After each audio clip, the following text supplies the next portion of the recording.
wis ngono dunya wis biasa wae, urip wis biasa wae. Maksudnya biasa wae, penting soleh, di hati soleh, rezeki wis minawos, wae taluk wae pangeran, ora usah sok suci, ora usah sok bener dhewe, wis biasa wae. Dunya wis kabeh kersane napa? Pangeran. Ya sudah seperti ini. Yang soleh kaya salabah malah akhirnya suul khotimah. Padahal dulu disebut hamamatul masjid, tukang iktikaf. Gak tahu mulai ke masjid, tapi akhirnya suul khotimah. Wahsi sing mateni kekasih Nabi, rupane mateni Hamzah ditakdir husnul khotimah. Makanya donga ya muqallibal qulub tsabbit qalbi ala dini, kita tidak pernah tahu. Nah, kenapa kalau saya ngaji PD, mereka aku muji pangeran, saya tidak pernah mikir awakku, tak penting awakku, penting muji pangeran. Ngaji itu artinya kan muji pangeran, muji ilmu nih pangeran, ya sudah selesai. Itu anakku donga itu mikir awakmu dhewe. Mulane donga mek ngaji ku derajate dhuwur ngaji, mergo ngaji muji pangeran, nak donga mikir awake dhewe. Makanya masyhur itu ada dua kelompok di masjid, yang satu diskusi halal haram, yang satu berdoa. Nah, terus Nabi keluar dari rumah berdiri, sempat ragu, saya kemana? Terus akhirnya Nabi ngendikan mereka itu berdoa, kalau Allah mengabulkan ya disembadani. Tapi mereka belajar halal haram, itu perintahnya Allah, saya sebagai Nabi. Terus akhirnya Nabi gabung kelompok yang belajar halal haram. Karena belajar halal haram artinya ingin menghidupkan hukumnya Allah Ta'ala. Tapi nak wong donga kepingine iku kabul kajate, intine mikir awake dhewe. Makanya saya termasuk ulama yang jarang berdoa. Tapi ya berdoa, tapi kadang-kadang. Nah, kowe kan gak kontribusi ning agama ora pati ya ndonga. Oh, dasar murahan. Ya tapi piye mulang ya ora payu. Jadi kadang-kadang kula dibantah. Lah jenengan mulangi payu Gus. Lah kula ora payu, ndonga ngono. Ya tapi aku ngerti pangeran ra bakal nyembadani barno ra wis. Pangeran yo paling wis dikai sithik ngono cukup ngono. Kula termasuk orang yang enggak setuju ya kalau orang sholawatan terus berlebihan tapi khidmah ini Nabi kurang. Maksudnya gini loh, sholawatan berlebihan ya. Redaksi sholawat tentang Nabi itu kecil. Bukan sholawat jumlahnya enggak, redaksi tentang Nabi itu kecil, sementara tentang keinginannya itu saya tidak suka. Saya suka sholawatan itu ya yang nyifati Nabi banyak, kemudian keinginannya kecil, itu bagus.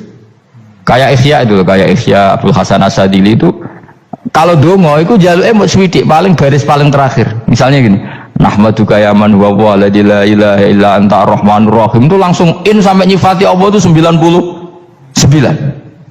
Buar ngono nganti berkuras-kuras.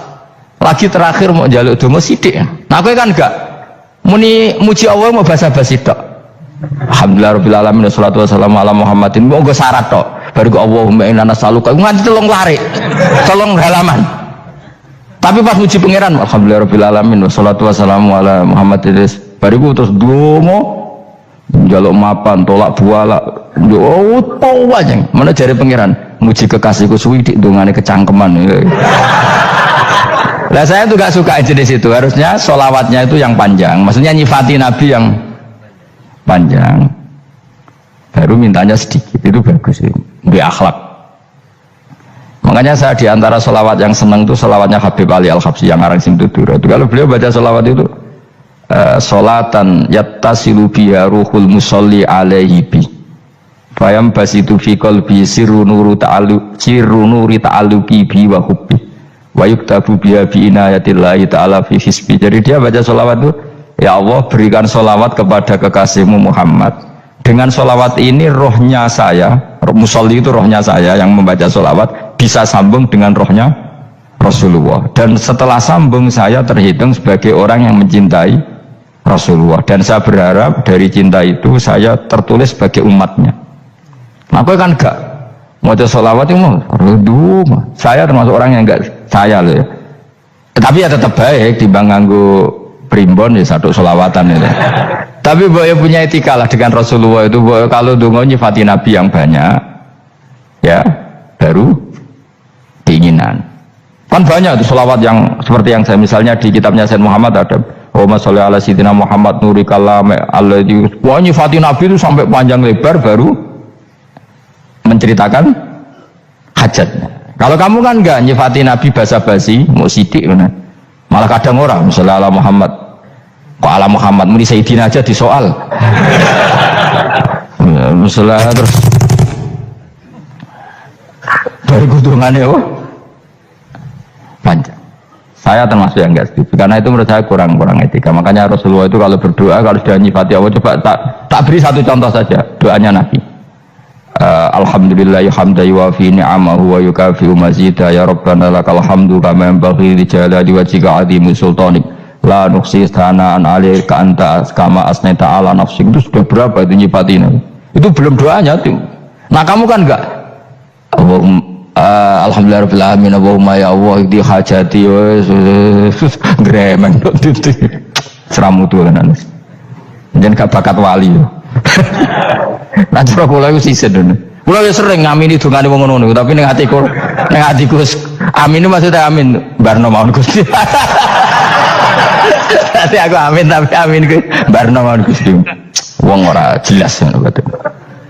Jadi aku muni amin tapi amin barno maksudnya ya Allah barno amin maksudnya. Jadi karena tadi setahu saya doanya para nabi para wali itu memang seperti itu. Ya coba itulah doa tadi aja yang saya sebut itu berapa kalimatnya? Apa? Alhamdulillah hamdan yuwafi ni'amahu wa yukafi'u mazidah ya rabbana lakal hamdu kama yanbaghi li jalali wajhika 'azimi sultanik la nuqsi thana'an 'alaika anta kama asnaita 'ala. Enggak terhitung pujian saya kepada engkau sebanyak engkau memuji pada diri engkau sendiri. Allahumma inni a'udzu biridhoka min sakhatika fi mu'afatika min uqubatika wa bika minka. Allahumma sholli bi haqqi jabarutika wa bi khawfika. Kan panjang sekali doanya wali-wali itu, tapi semuanya mensifati Allah. Bahkan banyak yang kemudian lupa enggak doa. Coba haji, doa haji itu coba. Labbaik Allahumma labbaik la syarika lak innal hamda wa ni'mata laka wal mulka la syarika lak wa ni'mat. Itu kan labbaik saya siap melaksanakan perintahmu ya Allah sa'dik. Engkau yang punya pujian, engkau la syarika lak lakal. Itu malah enggak ada, jarang malah ada doanya. Itu kalimatnya talbiyah semua. Allahumma antal azil akram itu sudah seperti itu.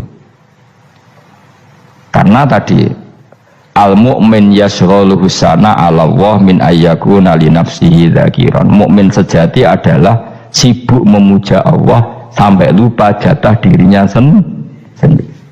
Nah, kowe kan gak mujine Allah basa-basi, dongane tenanan. Itu jadi makhluk aneh gitu. Jadi hubungan mbek pangeran itu wong aneh. Ya tapi jen ra bakat wali ngono iku dadine ngono iku. Ya tok ngono kok mari wali kakean malah gak elit.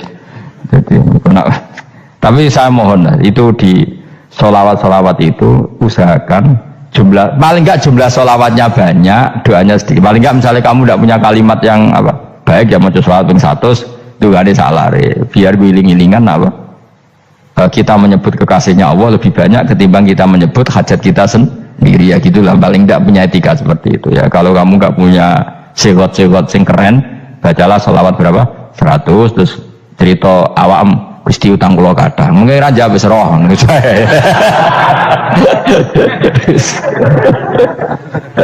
tapi kan kita menyebut kekasihnya sampai 100 nyebut utang bisa no cowok nyebut kekasih bisa nyebut utangnya 100 berarti yang gimana ditakoki pangeran kowe nyebut kekasih wong piro pisan nyebut utang 100 dasar rayu utang ngono-ngono. Ya ada, saya termasuk orang yang nggak setuju tadi. Jadi kalau apa redaksi sholawat cari yang mujinya Nabi lebih apa? Lebih banyak. Karena itu nanti lebih diridhoi Allah Taala. Coba Allah sendiri kalau nyebut nabinya itu hitung saja. Laqad ja'akum rasulun min anfusikum. Jadi rasulun min anfusikum, seorang rasul yang sejenis dengan kamu. Terus azizun, orangnya sangat terhormat. Alaihi ma'anitum, rasul ini siap menanggung apa yang kalian tidak mampu. Kowe ra bakal mlebu swarga baru kaya syafaate Nabi akhirnya mlebu swarga. Kowe ra kelar korban, Nabi tahu mengorbankan kita semua.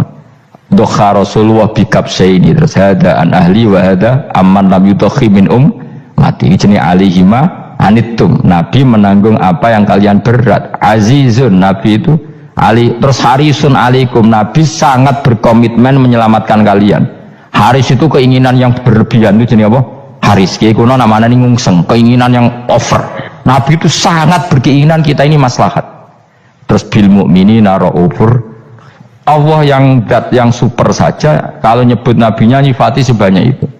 Ada ayat lagi misalnya, Rabbana wab'ats fihim rasulam minhum yatlu alaihim ayatika. Muhammad itu siapa? Seorang rasul yang membacakan ayat-ayat Allah. Wa yu'allimuhum, seorang rasul yang mengajari mereka alkitab wal hikmah. Wa yuzakkihim, seorang rasul yang membersihkan akhlak-akhlak kita. Jadi artinya Allah punya tradisi kalau nyifati rasul itu banyak. Juga nyifati orang-orang sekeliling rasul. Makanya menurut saya mazhab Syiah itu enggak pas. Karena Allah kalau nyifati Rasulullah itu jika nyifati orang-orang di sekeliling Rasulullah, dan itu dengan pujian, yaitu Muhammadur Rasulullah walladzina ma'ahu asyidda walal kufar ruhama'u bainahum tarahum ruk'an sujada yabtawuna fadlan minallahi warid wa nasimahum fi wujuhim min atharis sujud. Itu kan panjang sekali, dan orang-orang sekeliling Muhammad adalah begini. Kayak apa Allah muji para ashabu Rasulillah? Masa kita ikut kelompok yang menghina ashabnya apa? Rasulillah. Makanya kita tetap madzhab ahli sunnah apa? Wal jamaah, yaitu mencintai semua sahabat. Karena Allah saja yang Tuhan mensifatinya dengan sehormat itu. Mensifati apa? Ashabu Rasulillah. Disifati orang-orang yang saling kasih sayang sama orang mukmin. Tarahum ruka'an, sujud dan komitmen hidupnya untuk rukuk dan sujud. Si mahum fi wujuhim min asari sujud. Sudah asari sujud tidak usah diterjemah, nanti sensitif. Cuma setahu saya asar sujud itu nanti setelah di akhirat orang sering sujud itu jabahnya itu ada nurnya. Tapi kalau ada yang nafsirkan asari sujud itu warna tertentu ya semboy, itu sensitif. Yang jelas asari sujud itu ya sudah seperti itu. Seneng kamu kok hasut. Kowe nyen provokator, nah ono apa ya? Ada hal yang begitu terus mau berlebihan. Teke ya khisimun. Nah, kalau ada kepentingan pokoknya ayat si mahum fi wujuhim min asaris sujud, bahwa dalam jabahnya itu ada asaris sujud. Itu masyhur kan, saya terangkan ya, tapi kalau sensitif loh, biasa wae. Suatu saat Rasulullah itu ngendikan begini, nanti saya kata Nabi akan nyafaati kalian semua. Sahabat-sahabat tanya, ya Rasulullah dengan sekian miliar orang bagaimana kamu mengenali kita? Saya ulang lagi, suatu saat saya nanti akan nyafaati kalian karena saya kenal kalian. Maksudnya di akhirat. Ya Allah, di akhirat. Terus sahabat tanya, ya Rasulullah bagaimana engkau mengenali kita sementara nanti di akhirat bermiliar-miliar orang gitu. Terus Nabi ngendikan gini, jika kamu punya unta dengan tanda tertentu, saya ulang lagi, jika kamu punya unta punya tanda tertentu, dalam jidatnya ada begini, dalam tangannya ada gini, dalam kakinya ada gini, maka apa kamu bisa membedakan untamu dengan unta orang lain? Ya bisa ya Rasulullah, karena unta kita khas. Misalnya kaki depannya ada putihnya, kaki belakangnya ada putihnya, dalam baduknya ada putihnya. Kata Nabi, inna ummati yut'auna yaumal qiyamati hurran muhajjalin min asaril wudu. Nanti umatku nanti wajahnya juga bersinar, tangan kakinya juga bersinar. Jadi asar itu saya pastikan secara riwayat itu akhirat, maksudnya tentang akhirat. Tapi bahwa yang di dunia ada yang memulai asar itu ya monggo mawon. Loh itu bagus kan, artinya ekspresi percepatan. Tidak apa-apa loh, daripada kok kue jelas gini gitu. Maksudnya ya orang ngetok ya panjang jarang sujud tenan. Wes ora usah sensitif, tapi yang jelas ya nanti. Ya sebenarnya kiamat ruang samu. Nanti hisab itu nanti kalau hitung hanya sekitar 3 jam. Hisabnya sak dunia itu hanya sekitar, karena malaikat itu tidak kesulitan sama sekali. Tak warai ya, ini nggak akan salah saya dalam hal ini karena riwayatnya sahihah. Kenapa hisab itu hanya butuh rubu'un nahar, 1/4 dari siang enggak? Anggap saja siang itu 6 jam atau 12 jam, itu aja terserah. Kalau 12 paruhnya kan 6 ya. Seperti 1/4-nya berarti 3. Itu gini. Jadi nanti di mahsyar itu kan yauma tabyaddu wujuh wa taswaddu wujuh. Yaudah yang kafir itu kelap, hilang. Wajahnya, tubuhnya semuanya gelap. Yang mukmin itu semuanya terang.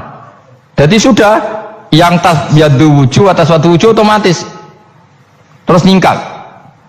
Terus pergerakannya itu delala yang tabyaddu wujuh itu ke kanan, yang taswaddu wujuh ke kiri. Maka kamu jangan punya sinar yang kelap-kelip, nanti kena bego yang karena gak jelas tadi. Maka kamu harus sinarnya yang sejelas-jelasnya, ghurran muhajjalin min asaril. Bila perlu nur kamu sampai menembus langit saat itu. Makanya ketika orang mukmin sudah nurnya ada di muka, ada di tangan, masih ngendikan Rabbana atmim lana nurona, karena takut masih kena bigo tadi. Karena kalau hanya wudhu tok, sikil tok kan, bayangkan di miliaran orang kan bisa agak kelihatan. Tapi kalau nurnya sampai nembus langit kan, itu siapa kok nurnya sampai, kan malaikat langsung tahu. Lane apal Quran, alim kan insya Allah nurnya itu.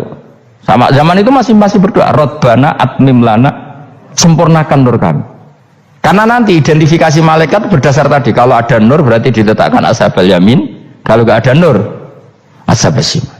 Nah malaikat yang dibawa bigo itu kira-kira detail nggak? Dugaan saya kalau kelap-kelip pasti kena simal. Wah ini partai kiri, kan? Pemenang yang wudhunya mau dulet sirah tok sidik. Karena anak madzhab Syafi'i. Sebetulnya meskipun itu sebaiknya kalau basuh sirah itu kabeh ben ora kelip mana aneh pepesnya terus dulat-dulit tok. Itu sebenarnya ya itu kelip.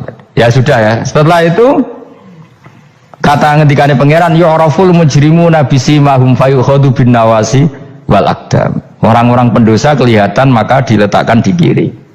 Nah sama yang orang-orang baik simahum fi wujuhim min asari sujud. Jadi ayat itu jelas tentang akhirat.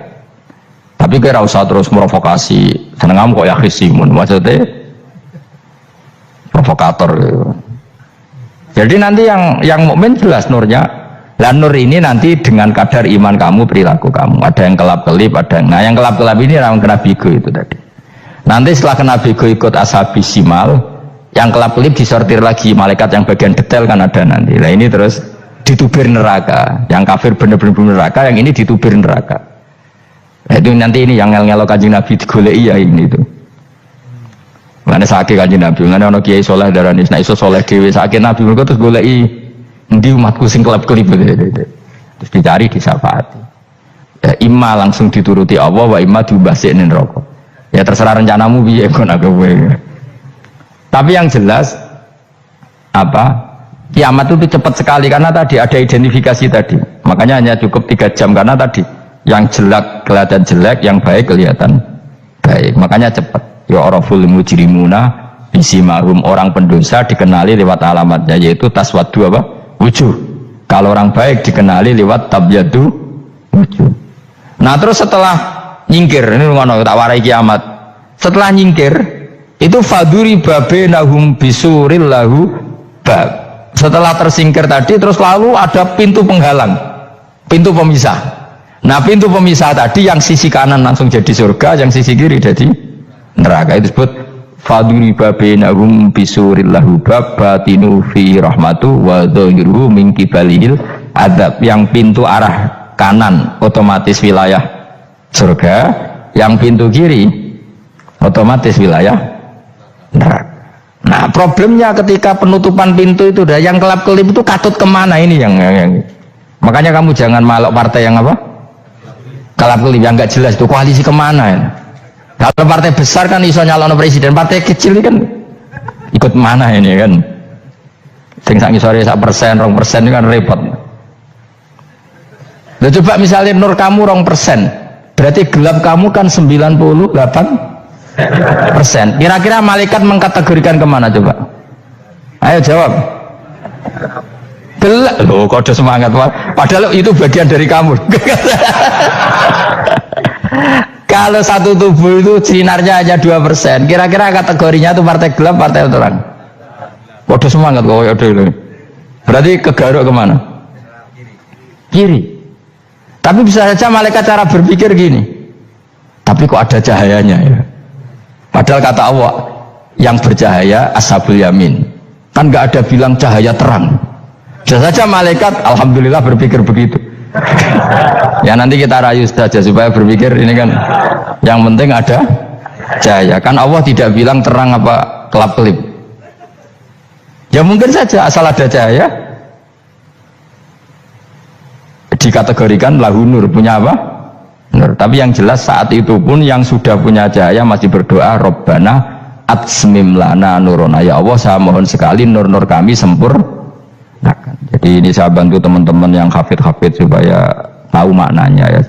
dan yang nggak hafid ya dengar ya. Kalau nur itu penting, makanya Nabi itu kayak apa? Nabi itu orang super itu kalau ngendikan Muhammad al-min fauqi nuran wa min tahti nuran wa an yamini nuran wa an simali nuran, sampai terakhir Nabi masih mendoa untuk dirinya waj'ali nuran, dan semua tubuh saya jadi nur. Saya Nabi sudah gitu, ya Allah jadikan sisi depanku nur, belakang kami nur, kanan nur, kiri nur, terakhir itu apa? Waj'alni nuran, dan doa semoga semua tubuh saya jadi. Itu termasuk doa yang sering saya baca, karena saya takut kelap-kelip tadi. Ini bahaya ini kalau malaikat, saya tidak tahu cara berpikir malaikat tadi, apa ngitung 98% maka dikategorikan apa? Gelap, apa dihitung nurnya saja? Wong instruksinya Allah kan yang ada nur ashabul yamin, meskipun kelap-kelip kan punya nur. Saya tidak tahu nanti ikut 2% ikut mana kalau di partai koalisi itu. Ikut yang menang biasanya, ikut yang apa? Ya paham ya, makanya saya mohon kalau wudhu itu usahakan sempurna, terutama wudhu sholat. Kalau nggak wudhu sholat itu sebaiknya nggak sempurna, supaya ada bedanya wudhu sholat sama wudhu tidak sholat. Rasulullah itu masyhur gitu ya, Rasulullah itu kadang tawaddu'a wudhu'an khafifan, wudhu yang sederhana, yaitu hanya sekali-sekali dan tidak sempurna. Ketika ditanya as-sholat ya Rasulullah, tidak.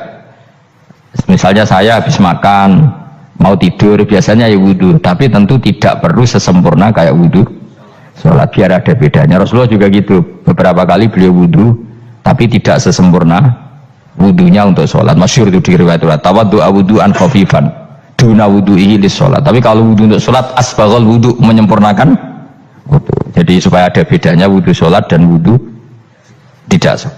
Saya gak wong sore ngaji podo kabeh. Abu Bakar ya gitu, ana wong poso sunat kok nyediakno buka dimarahin. Istrinya pernah nyediakan buka beliau untuk puasa sunat, itu embernya dipecahi Abu Bakar. Ditanya kenapa gitu, apakah kamu akan menyaingi Ramadan? Jadi gak boleh memperlakukan puasa sunat kayak Ramadan. Ya biasa saja kalau puasa sunat tuh wah buka kolak apa Ramadannya ya iri tuh, ini gimana kok saya disaingi ini. Jadi kabeh itu ada proporsinya, ada apa?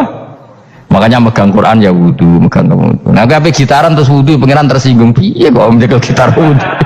Jadi nggak boleh kebaikan disaingi, itu juga nggak boleh. Bapak gue sergap wudhu sampai nyekel gitar.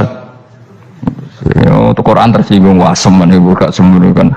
Malaikat panitia kan ya tersinggung. Kabeh itu kan ada proporsinya apa? Ada proporsinya. Itu hebatnya Rasulullah. Jadi kalau beliau wudhu, bahkan wudhu itu wudhu li sholat sama tidak sholat itu, misalnya sholat sunat tuh kamu mampu ngadeg boleh nggak duduk?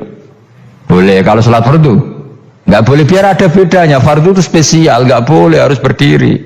Kalau sunat pun harus berdiri. Fardu tersinggung, iya sunat kok nyaingi aku kan gitu kayak. Ya makanya sholat fardu wajib berdiri ya, sholat sunat boleh duduk meskipun mampu loh ya.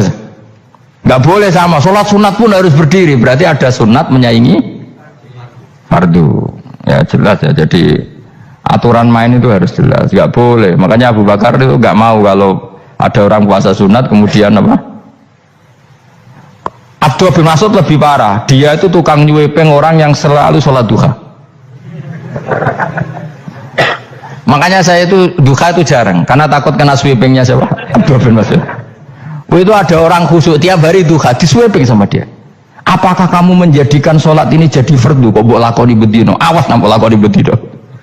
Daerah akhir duha dilakoni bedino. Perkara ini butuh duit. Itu kalau zaman Abdul Mas'ud kena sweeping apa? Karena berarti menandingi fardu. Yes, kira usah anut ilmu ku bahaya itu di sensitif. Cuma ini kan ilmu, tetap tak utarakan. Biar kamu tahu, nggak boleh fardu disaingi itu nggak. Coba kan banyak ketentuannya tadi. Contoh paling gampang itu apa? Kalau sholat fardu boleh, nggak boleh apa? Duduk. Sholat sunat boleh duduk. Sholat sunat boleh di kendaraan sesuai jalannya kendaraan. Ainama tawajjahat bi rohilatu. Kalau sholat fardu, kalau kamu naik unta harus turun untuk memastikan di kiblat. Jadi banyak sholat sunat kamu dalam keadaan najis sudah tidak boleh dilakukan. Kalau sholat fardu, karena saking pentingnya fardu, meskipun dalam keadaan najis ya menemukan alat sesuci harus tetap sholat. Jenenge sholat dihormatil waktu, karena nggak boleh fardu ditinggalkan. Meskipun nanti harus iadah. Karena nggak boleh mengalahkan fardu meskipun itu oleh najis. Jadi misalnya kamu pergi hanya bawa satu celana, kemudian di terminal atau apa kena najis, kena uyah sampean misalnya, kamu harus tetap wudu dan sholat. Karena nggak boleh fardu ditinggalkan. Meskipun nanti harus iadah karena sholat kamu tidak sempurna. Dalam keadaan celana kamu najis boleh nggak sholat sunat? Oh nggak boleh. Karena kalau fardu itu darurat memang sesuatu yang harus maka dilakukan. Tapi kalau kamu dalam keadaan nggak suci nggak boleh melakukan sholat apa? Sunat. Karena fardu itu spesial apa? Spesial. Bukan kalau terus nanya. Wamtazul yauma ayyuhal mujrimun. Ya jadi orang mujrimun harus terpisah dari orang apa? Mukmin. Dan yang keharusan itu ketika di surga. Tapi kalau di dunia ya boleh muamalah boleh. Ya muamalah yang halal maksudnya. Infaridu tegese misau sira kabeh ana mukminin sing pira-pira mukmin intakhtilatihim. Nalikane campure kufar utawa al mujrimin bihi lan al mukminin. Atau rujuke balik boten napa. Maksudnya rujuke balik ge sami intakhtilatihim mukminin bihi lan kufar atau kufar ning mukminin. Alam ahad ilaikum ya bani Adam. Alam ahad ana ta ora merentano ingsun ilaikum maring sira kabeh. Amurkum tegese ana ta ora merentano ingsun kum ing sira kabeh ya bani Adam ya bani Adam. Ala lisani rusuli ing atase lisane para utusan-utusan ingsun. Bukankah saya telah merintahkan kamu wahai bani Adam Allah ta'budu setan. Yen ora menghamba sira kabeh asetan ing setan. Ngendikane pangeran kowe cek kanut setan cek menemen nih. Bukankah sudah saya perintahkan kamu tidak boleh diperbudak napa setan. Maknane la tutiu tegese aja taat sira kabeh ing setan. Inna sak temene setan laku maring sira kabeh aduun musuh mubinun kang jelas. Bayinul adawati banget musuhane. Lah wong setan musuhmu kok malah mbok enut bocah kok sarap ngono. Karwan musuh kok di anut ya pangeran mergo Allah wali fid dunya wal akhirah. Wa ani buduni lan yen to nyembah sira kabeh ning ingsun. Wa anstune kelakuan budu nyembah sira kabeh ning ingsun wahidu tegese nglakoni tauhid sira kabeh. To mengesa kano sira kabeh ning ingsun. Wa ati ulan to atau sira kabeh ning ingsun. Harusnya kita hanya ibadah ning Allah Subhanahu wa ta'ala karena dia yang menciptakan kita, tempat kita kembali. Setan itu tidak siapa-siapa, makhluk yang hina, yang lemah. Pokoknya malah taat ya ning gone zat sing super, sing gawe kita, sing memberi rezeki kita dan zat yang kita kembali. Hadza utawi iki maknane taat ning Allah taala. Hadza ay al madkur min taatillah itu siratun kudalan tariqun dalan mustaqimun kan.